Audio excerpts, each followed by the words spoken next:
Welcome back. It is time for Better Retirement with Citizen Advisory Group. Kevin Booker is here. I understand that you have a little quiz about Social Security that perhaps I should take. Well, we thought maybe you would take it, but we decided that we wouldn't go that route. I was going to say I could not look at my answers, or I could cheat, which perhaps is better for me. So Mass Mutual Insurance recently commissioned a little study that they sent out to roughly 1,500 different individuals, and it was just 10 simple true or false questions just to kind of gauge where people's knowledge level was at in regards to Social Security benefits. How did people do?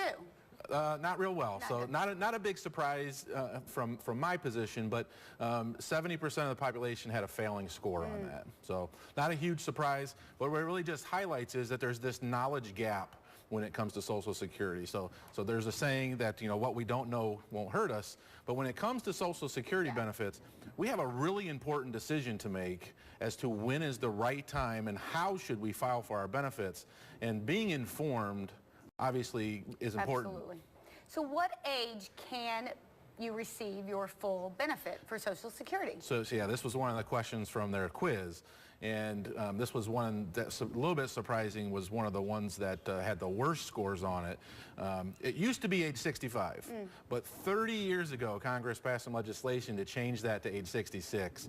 So the current retirement age is 66, but that is moving up to age 67. So if you were born in 1954 or before, full retirement age for you is age 66, and it gradually increases up to age 67 for folks born after 1954. Can you keep working while you collect a full benefit? That was another question that people didn't really know the answer to. So that one's a little bit tricky because the answer is yes and no.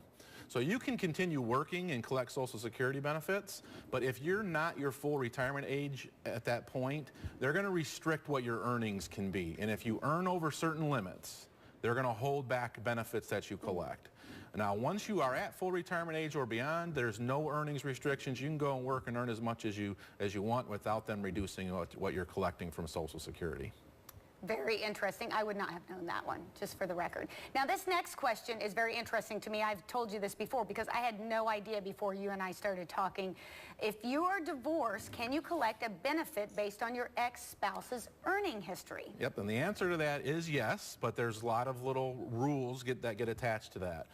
So basically, if you were married for at least a 10-year period and you're currently divorced and not remarried, you're eligible to collect a benefit off of that ex-spouse based on their earnings record and not what you did for work.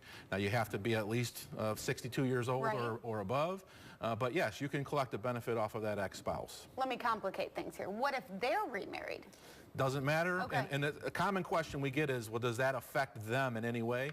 And it doesn't affect their benefit or anything they'd be able to collect. And quite frankly, they wouldn't even know that you're collecting a benefit off of their record. Which is perhaps good. Yeah, I'm most likely, because in most situations. It may not be a good relationship. You are divorced after all. So let's talk about what percentage, or this question, what percentage does your Social Security benefit increase every year until age 70 if you wait to collect until after you've reached your full benefit age? So the amount you collect is based off that full retirement age benefit amount.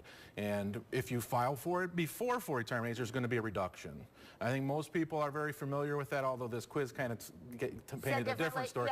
But between your full retirement age and age 70, your benefit actually is increasing by 8% per year plus COLA adjustments. So it's a pretty good return. And we've talked about that before. It's not something you drink. Now, we've got the COLA is not, it's the cost of living adjustments. I knew everything except that very first. I was messed up on the first word. We've got a slide that shows kind of, or lays it out for us. Yes. So working off age 66 as the full retirement age, if your full benefit amount is $1,000 a month, and you decided to wait until age 70, your benefit would increase to $1,320 a month. Now, there's a lot of factors that have to go into the decision-making process.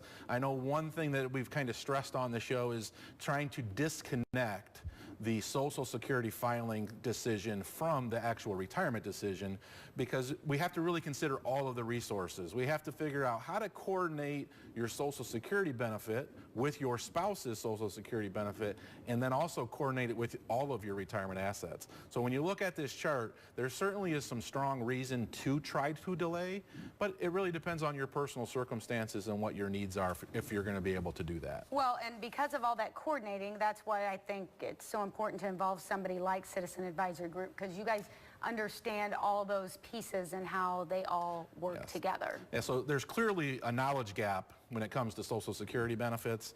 So one of the things that we do on a regular basis, on a monthly basis, is we hold educational seminars to try to help fill that knowledge gap so that when you make this very important retirement decision, that you can do it from an informed position. Let's show, we've got some of those dates that are coming up. You've got some of those dates, and those seminars are so important. You have both the financial seminars that cover all of that, and then you also have some that specifically just talk about Social Security. Yes, so there's specific to Social Security seminars, so that really is targeting individuals that are in that 58 to 66 range that are considering what their options are with Social Security. So it's really specific to that topic. We have a couple of those dates coming up in July, and then we have a little more comprehensive retirement financial seminars that we hold as well that addresses some of the Social Security topics, but it's going to bring in many other areas of retirement planning as well. Well, it takes a village to figure out how to retire, that's for sure.